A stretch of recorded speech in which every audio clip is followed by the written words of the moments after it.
if you choose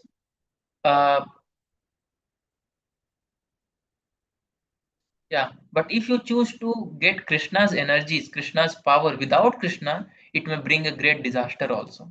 Because we don't have the power to handle Krishna's powers, right? Unless we are empowered by Krishna. So both of them happily went from there. And so from that time, Lord Krishna actually tells Arjuna that because you chose, I'm so happy with you, because you chose me, neglecting my powers, therefore I bless you that you will win and your name will become glorified as Vijaya. So Arjuna's name become Vijaya, right? Even before the battle, Lord Krishna declared that you will win. And Krishna's name become Vijaya Sakha, the friend of Vijay or Arjuna. Okay, now we are ready to move into the battle, right? So this is the background of the war. And now we have around, 30-40 minutes. We'll discuss about what all things happened in the first chapter. So the first chapter begins, the chapter is entitled Observing the Armies on the Battlefield.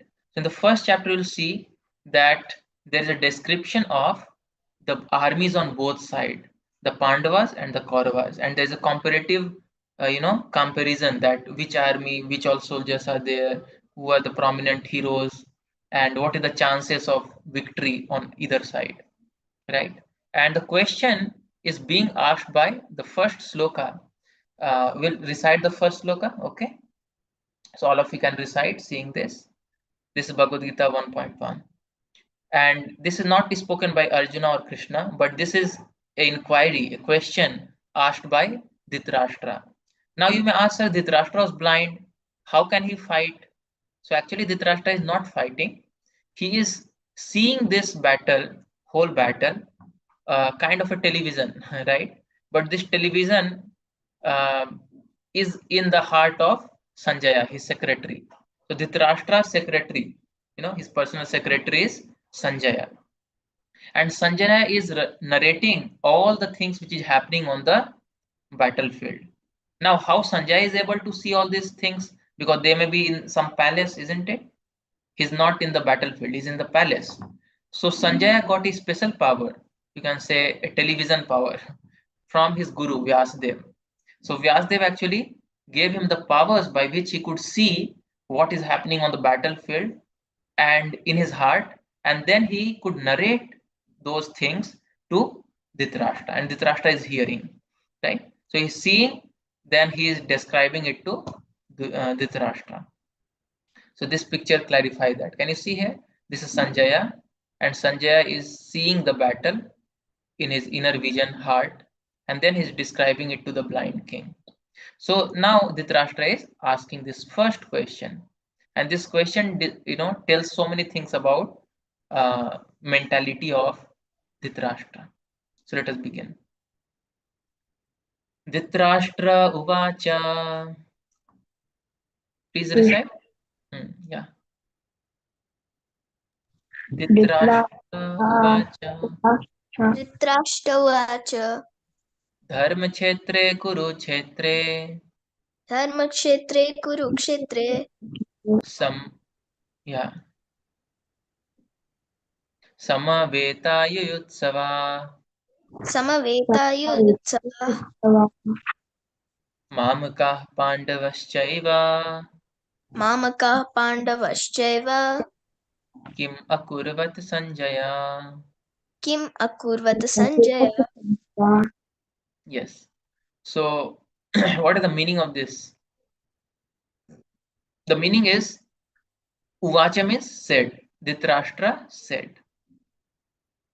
What he says? Dharma kshetre kurukshetra. So this battle, where it is taking place? Someone knows where is this battlefield? This battlefield is in Kurukshetra, right? And Kurukshetra is also a place of Dharma Kshetra, that means a place of Dharma. So in previous times, the wars would happen not in civilian things like Nowadays, there are wars, and even civilians are, become subject to war and they are injured. But in previous times, the battles would take place on religious principles. And the principle was any two parties would fight, but there would be no casualty to the common people who don't want to take part in the war. So there would be some place, right, far from the, far from the uh, place of residency of the common people, and people will gather at that place, the warfield, battlefield, and there those who want to fight, they are called kshatriya, the soldiers, they would assemble, and then according to the principles of religion they would fight. So there are so many principles of religion. Like one principle of religion is, if a person surrenders, then you cannot, injure him. Like suppose a person, he says that okay, I accept defeat, then that person will not be killed in any condition, right? If he has accepted defeat. Then another condition is, if a person is running away out of fear, then you don't, shoot him from back, right? So a person should only be killed from front, like that. Then another rule is, the fighting would take place only in the daytime. As soon as the night comes, the people would give up fighting and they would take rest and again start fighting the next day, right? So it was more of kind of a religious war. So Samaveta Yutsava, he's asking, all these people have gathered, right? Samaveta, and they are desiring to fight. Mamaka, my son, Pandava, right? The Pandava sons. Chaiva, Kim Akurvat Sanjay, what are they doing? Right? So, in one sense, he's asking that what are all these Pandavas and Kauravas who have assembled to fight with a fighting spirit, desire to fight, what are they doing? But this actually shows so many things about the mentality of Dhritarashtra. First, you can see he's making a distinction. Mamaka, Pandava, right? They are my sons and they are Pandava's son. So he's making a distinction. My son, Pandava's son. Because he was the guardian, right? He was the caretaker of both of them. So he should have considered that I don't have 100 sons, I have 105 sons, right? So that should be his mentality of any guardian, right? A guardian should always think in terms of, like, even a king, how does he rule? Do you know? Like Vedas describe that, according to Vedic scriptures, the king should consider all the citizens as his son, right? And he should consider that I'm taking care of the big family, right? And my family include all the citizens, even animals. So that is the way the kings in Vedic times would rule, with this mentality. But now here he is making a distinction. Oh, these are my sons and these are the Pandava's son, right? And so, and there is one more thing. He's doubtful. Okay, my sons are not virtuous. Pandavas are religious. So maybe this Dharm Kshetra will favor the Pandavas, and there is a chance that they may win. Right? So he's doubtful, and he's greedy. That right, my son should win. He's fearful also. May not. There may be some compromise between the two parties, and there may be no fighting, and there is hope also. So we can understand this behavior, uh, we can contrast this behavior from the behavior of Kunti, the mother of the Pandavas. When actually Pandu had two wives, right? One was Kunti and one was Madri. So when Madri died with her husband, then Madri had two sons and Kunti had three sons. So Madri accepted the two sons of, the Kunti accepted the two sons of Madri as her own son. On the other hand, Dhritarashtra is not able to accept the sons of his brother as his own son. So this is a difference in the mentality. So now you may ask, oh, Lord Krishna is so powerful. Why could not he himself kill all the Kauravas? Right? Many times people ask this question, that Lord Krishna is so powerful. If he desires, in one shot he can kill all the armies, isn't it? So why does he not personally take part in the war? The reason is that Krishna want to give credit to the devotees. If Krishna would have taken a weapon and killed all the people, okay, that may be good that in one go only all the people are killed. But then he will be glorified, right? And Pandavas will not be glorified. Everyone will say, oh, see, Lord Krishna is partial. He just took side of the Pandavas and kill all of them, right? So there was no glory on the part of the Arjuna, Bhima, Yudhishthir. So Lord Krishna want to establish that no, no, don't think, I am doing. Although he is doing, but he wanted to give credit to the devotees, the Pandavas. So he voluntarily wanted to just remain incognito, or you can say inactive in the battle, to show that uh, um, his devotees are great. So yeah, okay.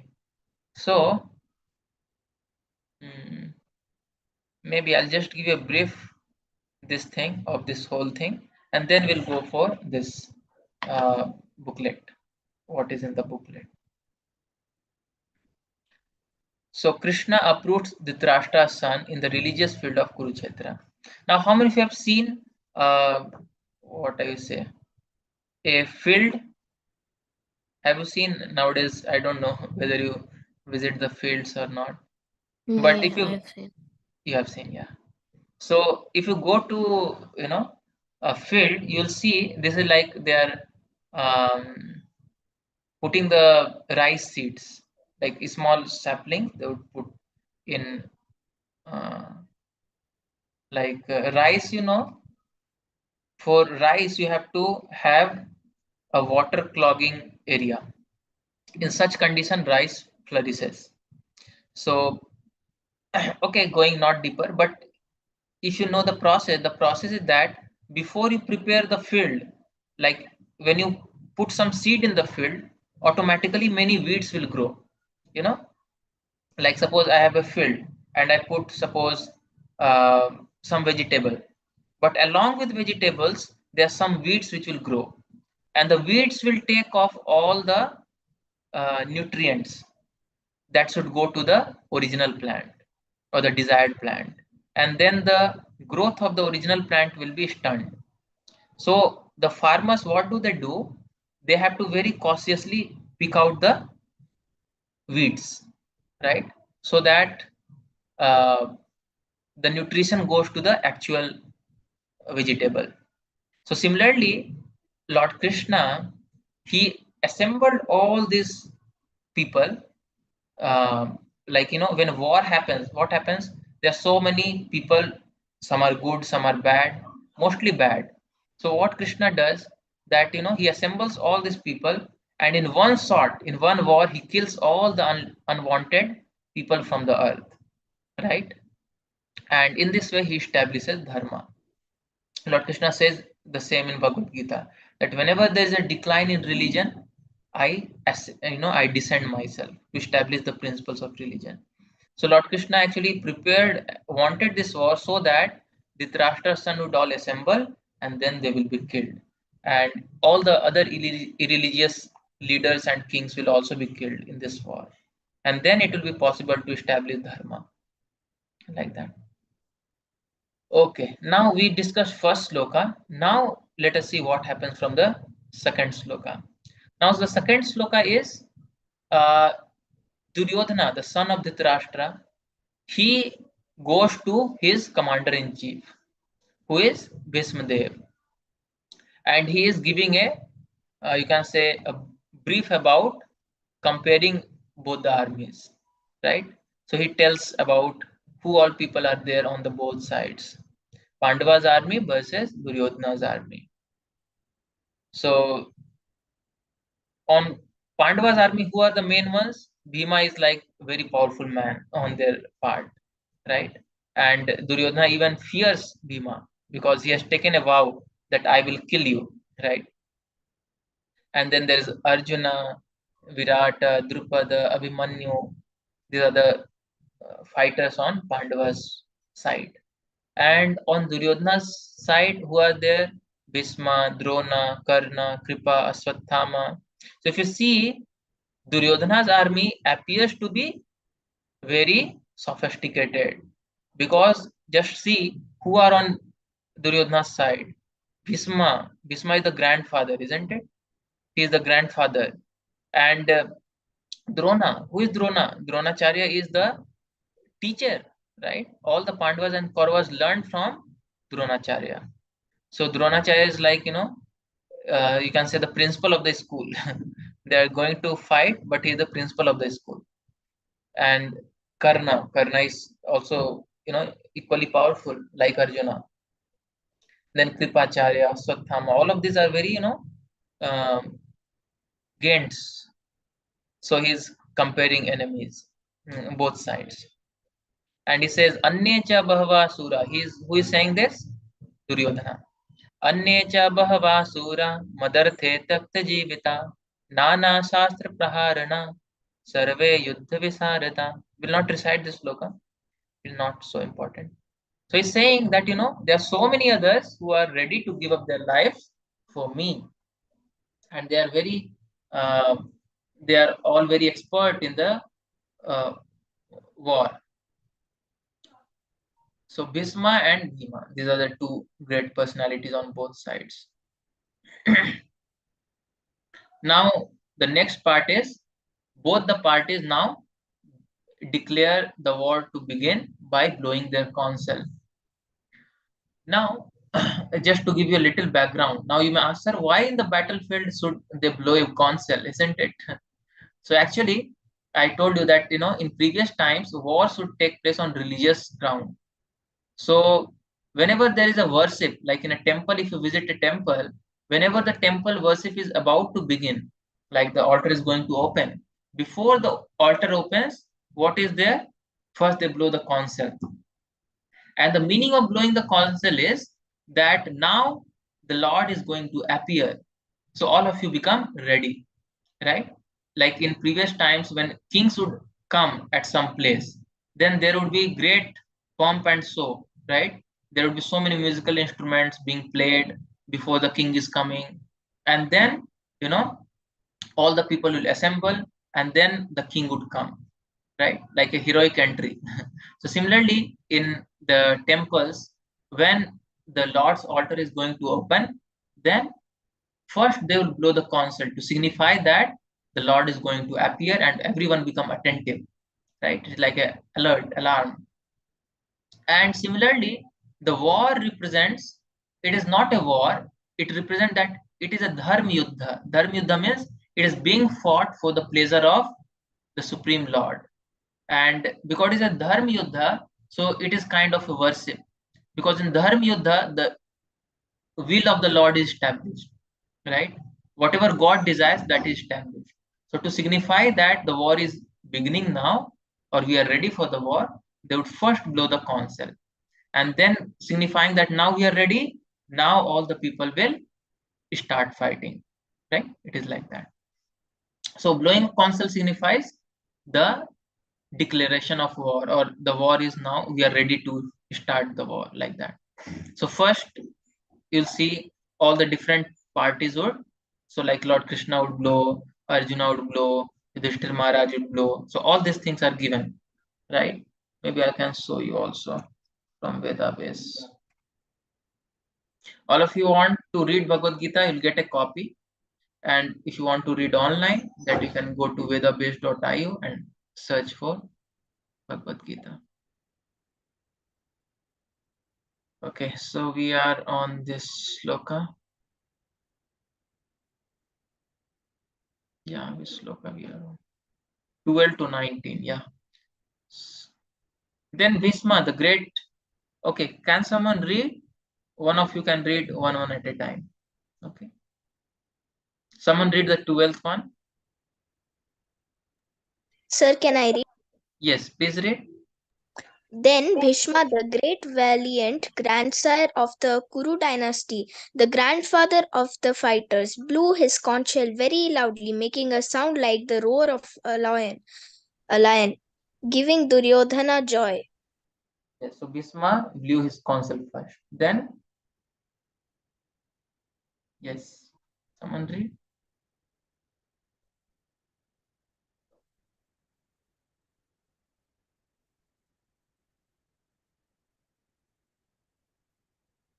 Who will read next?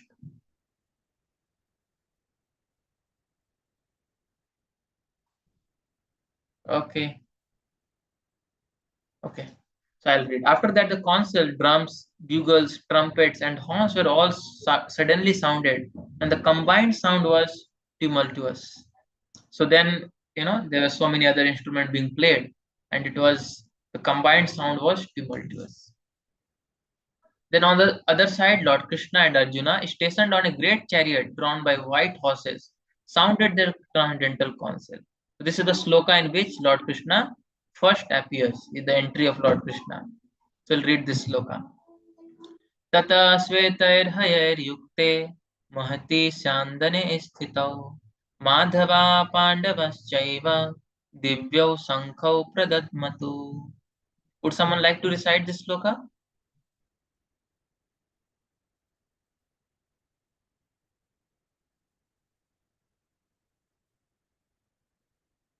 Hmm?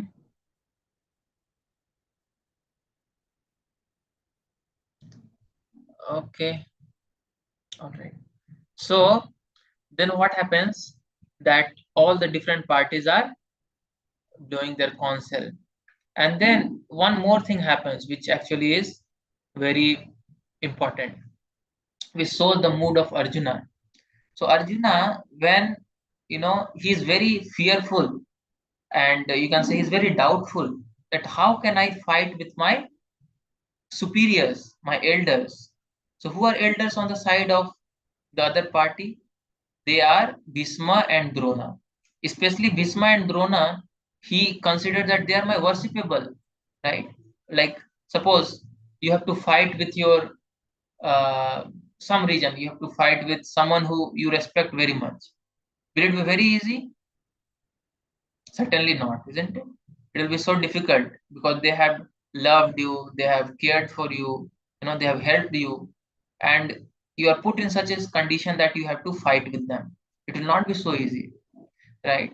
And he has certainly great gratitude for his elders and respect for them. So, therefore, what he does before he's going to fight, he takes a arrow from his quiver, and he uh, you know puts it on the bow and places an arrow and shoots it toward his teacher, uh, Dronacharya, and he directs it toward his feet, right? So um, this arrow goes and touches the feet of his teacher. So in this way, he is asking for blessing, that somehow or other I have to fight with you. Similarly, you can see here he is asking permission from uh, Bhismadev, that my dear grandfather, I have to fight with you, so please bless me that I can you know fight in a way that God is pleased with me. So this is the mood of Arjuna, that even though he has to fight, but he is asking permission and he is respectful. So in the response to the arrow that Arjuna had sent, his teacher Dronacharya also sends an arrow, right?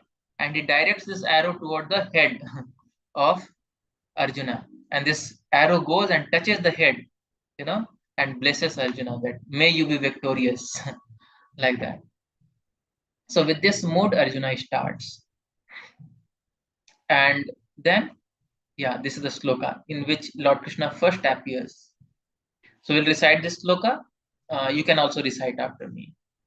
Tata swetair yukte तथा श्वेतैर्हयैर्युक्ते महति शांदने स्थितौ महति सदने स्थितौ महति शांदने स्थितौ महति सदने स्थितौ माधवः पाण्डवश्चैव माधवः पाण्डवश्चैव दिव्यौ खौ प्रदद्मतु. दिव्यशङ्खौ प्रदद्मत. Yes. So Tata Swetair Hayair Yukte. Lord Krishna is coming on a chariot which is driven by white horse. Sweta. Mahati Shandane Sthito, and he is seated on a very fine chariot. Madhava refers to Lord Krishna, the husband of the goddess of fortune. Pandavaschaiva, and is accompanied by Arjuna, the Pandava. Divyo Sankho Pradmatu, and both of them are blowing their transcendental concells. So, one thing which we can understand from this, the character of Lord Krishna. Who is Lord Krishna? Lord Krishna is Akhil Brahmand Nayaka. Of all the universes, he is the hero, right? He is the hero of all the universes. He is the creator, operator, and destroyer of all the innumerable universes. By his will, the creation takes place. So he is the supreme God. But what is the role he's taking? He's taking the role of a driver, right? Can you imagine a very big person taking the role of a driver? Do you think? Like, I'll tell you my own personal experience. I have a friend, right? And both of us, we live at some place, and we are coming to temple, and somehow or other, you know, he learned to drive, right? So he learned to drive, and I asked him that, you also teach me how to drive so that I can, take you. So, but I could not learn. So mostly what happens is he has to drive, and I, sit the side. And so some days it was fun. Like in the beginning days, it was fun, right? That, oh, he gets the privilege to drive, and he has learned driving new, so he's very happy to drive. But after some time, when he became, kind of expert, and it does not give him any more joy, now to take me and become my driver, it becomes kind of a austerity for him. He thinks, oh, I have to take him. It becomes kind of, uh, you know little kind of this thing that, he has to drive for me. But you can just imagine that Lord Krishna is becoming, without any prestige issue, or without any thinking that what people will think about me, is becoming a charioteer, right? A driver, you can think, a driver for his devotee, his friend Arjuna. So the quality which is exhibited through this pastime and through so many pastimes is Krishna is Bhakta Vatsala, right? What is the meaning of Bhakta Vatsala? That means he has got a special affection for his devotees, right? Krishna is not concerned with what people say, is more concerned with what his devotee thinks, right? How his devotee feels. And sometimes in battlefield, what would happen, because in battlefield there is so much of noise, right?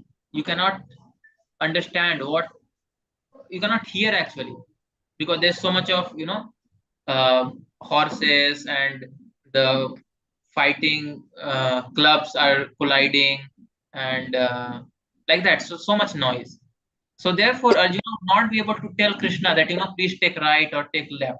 So what he had to do, he's sitting back and Krishna is sitting in the front. So he had to actually give a foot message, right? He would, if you would want Krishna to go right, he would kick Krishna with his right foot, like that. And Krishna would accept it. He'd not think, oh, how you can, do like this to me. So you can just understand how Krishna is Bhakta Vatsala. He has affection for his devotee and is ready to take any role to please his devotees. Now, there are the names of the six concepts which are given here, right? So you can remember them also. Panchajanyam Rishikeso, you can also recite if you want.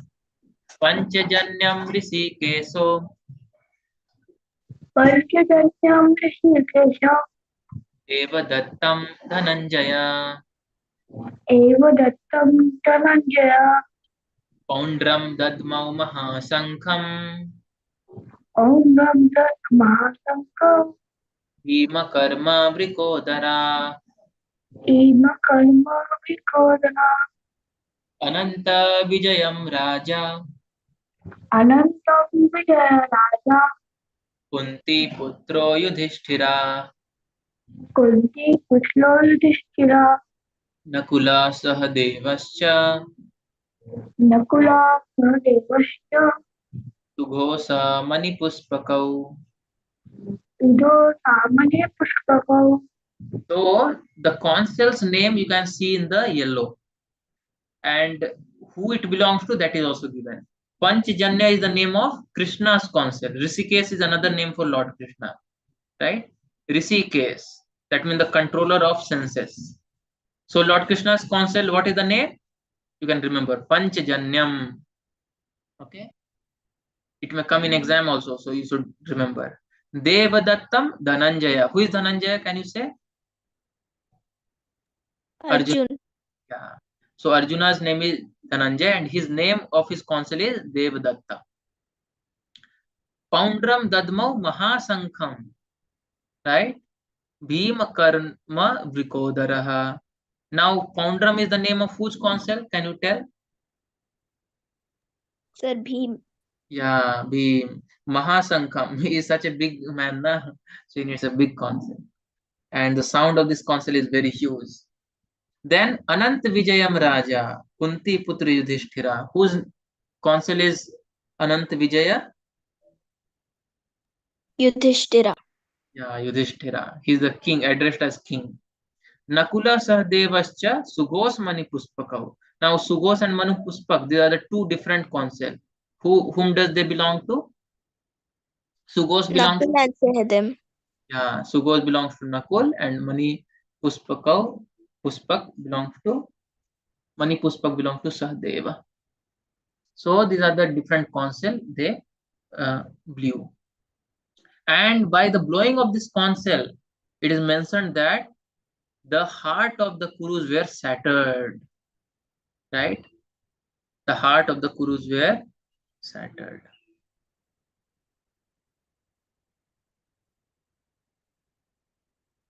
Hmm. The blowing of this different conch shell became uproarious, vibrating both in the sky and on the earth. It shattered the hearts of the sons of Dhritarashtra.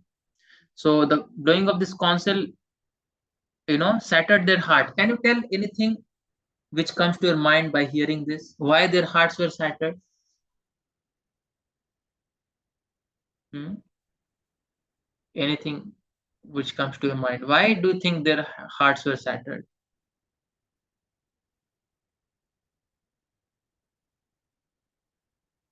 Hmm? Think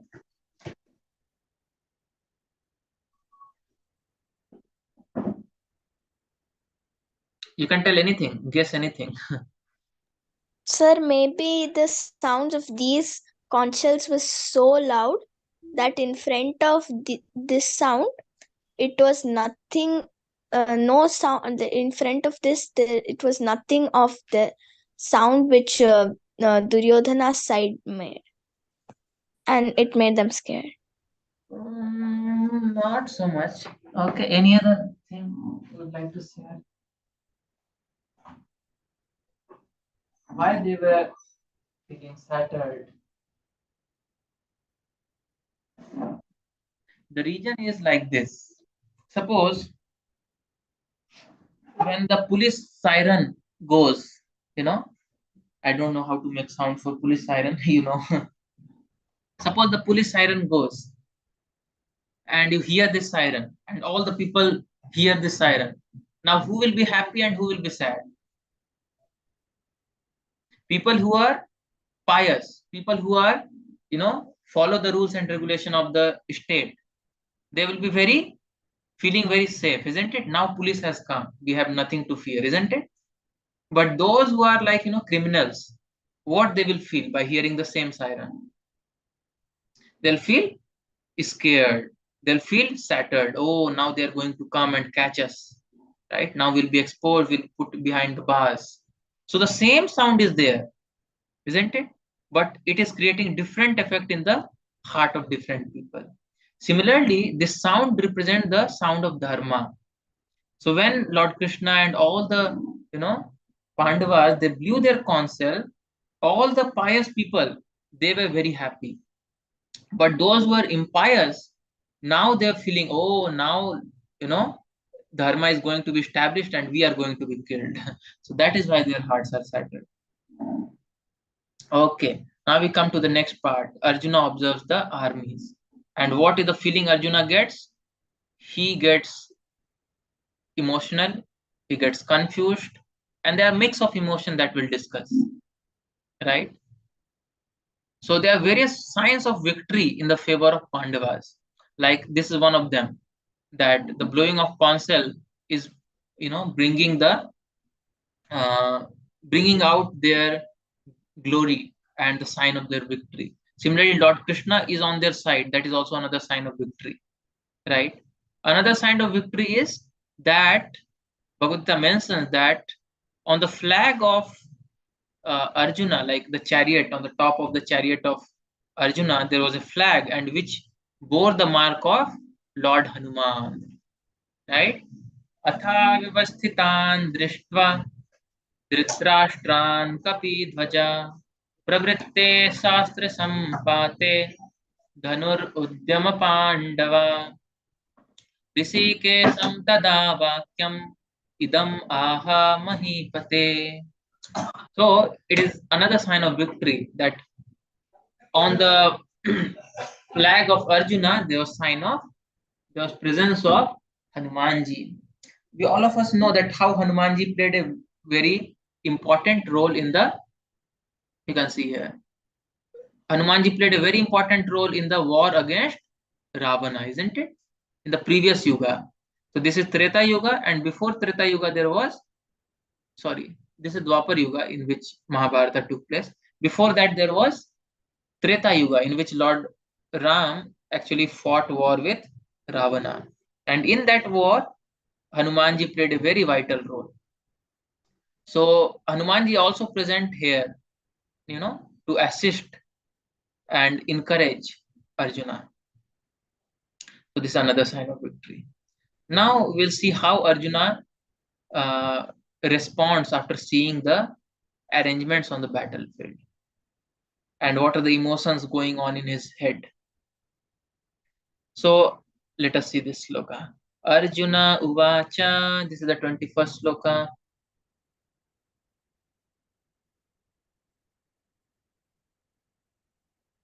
Arjuna Uvacha. You can also recite. Arjuna Vacha. Senayor Ubhayor Madhye Senayor Ubhayor Madhye. Ratham Isthapya Me Achyuta Ratham Sthapaya Me Achyuta. Yavad Eta Niriksheham Yavadeta Nirikshe Aham. Yodhu Kamanavasthitan Yodhu Kaman Avasthitan. Kairmaya Sah Yodhavyam Kairmaya Sayodhavyam. Asmin Rana Samudyame. Asmin Rana Samudyame. Yes, what Arjuna is saying? Arjuna is saying Senayor Ubhayor Madhye. In the middle of the two armies, Ratham Isthapya Me Achyuta, O Achyuta, referring to Lord Krishna. Please put my chariot in between the two armies. Yavad Etan Niriksheham. I want to supervise, see all those people. Yodhu Kaman Avasthitan, who have come here on this battlefield desiring to fight. Kairmaya Sah Yodhavyam. With whom I have to fight? Asmin Ranasamuddave, in this battlefield. So Arjuna said, O infallible one, referring to Lord Krishna, Arjuna, sorry, Achyuta. Achyuta is another name for Lord Krishna. Do you know why Lord Krishna gets so many names? We have got one name, two names. Sometimes we get some nickname, one or two. Our parents have some name for us. We have some official name in the school. Then your friends might tell you by some name. So maximum we get 3 or 4 names. Maximum. But how many names Lord Krishna have, do you know? How many names Lord Krishna have? Can you guess? Maybe more than 10. More than 10. Okay. Anyone, any other guess? More than 20. More than 20. Okay. Any other name? Any other answer? How many names do you think Lord Krishna have?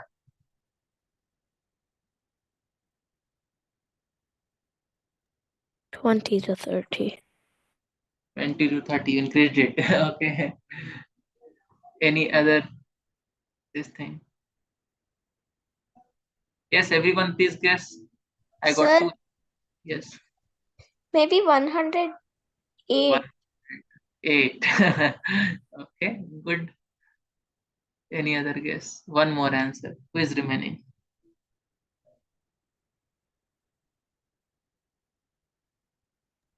Maybe 120. Okay, so maximum 120, huh? Actually, 108. 108. So actually, Lord Krishna has got how many names do you know? Unlimited names. Now you ask how unlimited names? So Lord Krishna, why he has got unlimited name? Because he is unlimited, right? One of the names of Lord Krishna is like Lord Krishna in the form of Lord Narayana. He is sitting, he is sleeping on Anant says. Do you know Anant says? A big snake. Anant says. So Lord Vishnu is lying on Anant says. And this Anant says has got unlimited hoods. Like one a snake has one hood. And there are some snake which have got multiple hoods. But this Anant says has got unlimited hoods. The hoods, number of hoods we cannot count. And with all those unlimited hoods, mouths you can say in one word, with all those unlimited mouths, this Anant says is trying to explain the glories of Lord, not for 1 hour, 2 hours, for unlimited, from eternal time, forever. And still he is unable to complete all the glories of Lord Krishna because Lord Krishna is unlimited. So because he is unlimited, he has got unlimited name. Now let me tell you some names of Lord Krishna. And like in Bhagavad Gita only you'll find Kesava, Madhava, Achyuta, Madhusudana, then Govinda, Gopala, Rishikesa, you know. Then have you heard about Vishnu Sahasranam? How many of you have heard about Vishnu Sahasranam? Me. All of you have heard, right? What We is play Vishnu it every Sahasranam? morning. Yeah, you recite in the morning. So what is Vishnu Sahasranam? Can you tell me? What is Vishnu Sahasranam?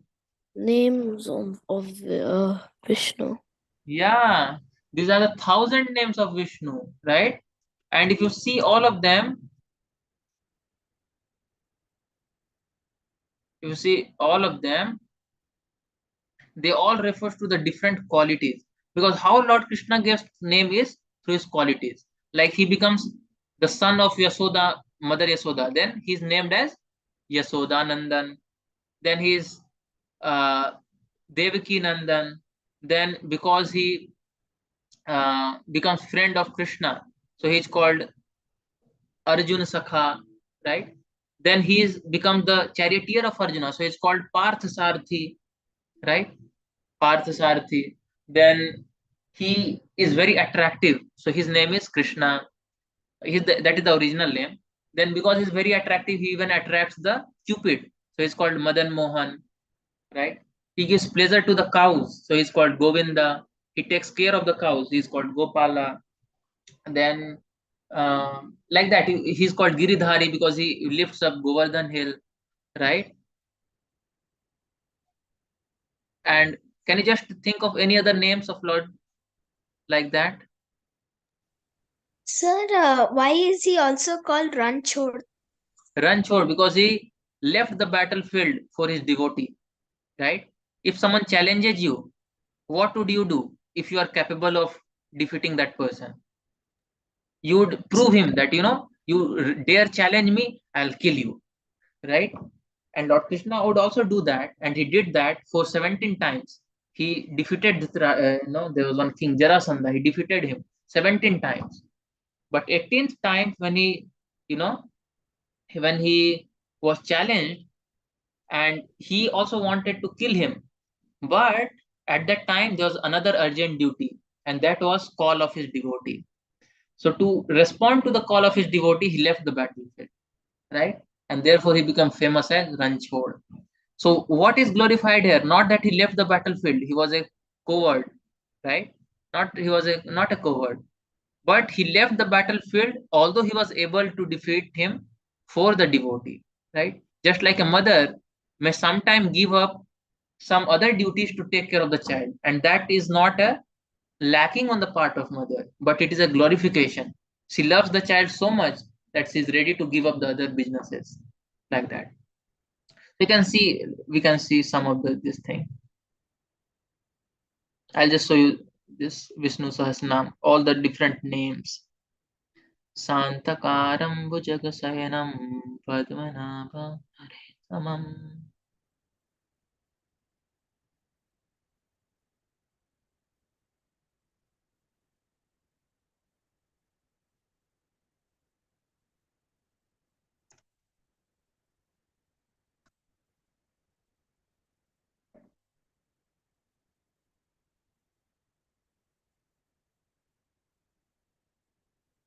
Like this is one of the slokas. So what it says, you'll see that all of them are, the different names of Lord. Santakaram means he is very peaceful, right?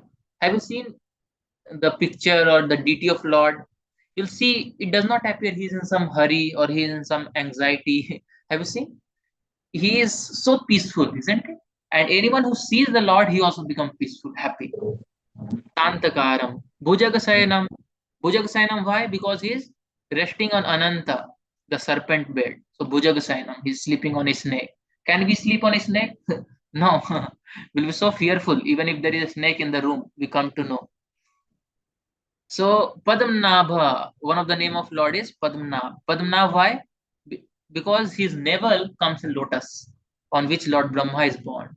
So Padmanabha. Surya Samam, right? To the Supreme Being. Viswam Dharam, Viswadharam means he is holding the whole universe. Gagan Sadrisam, he is all pervading like the sky, right? If you see the form of Lord Vishnu, the Viswarup, it is like, anywhere you see it is Lord Vishnu.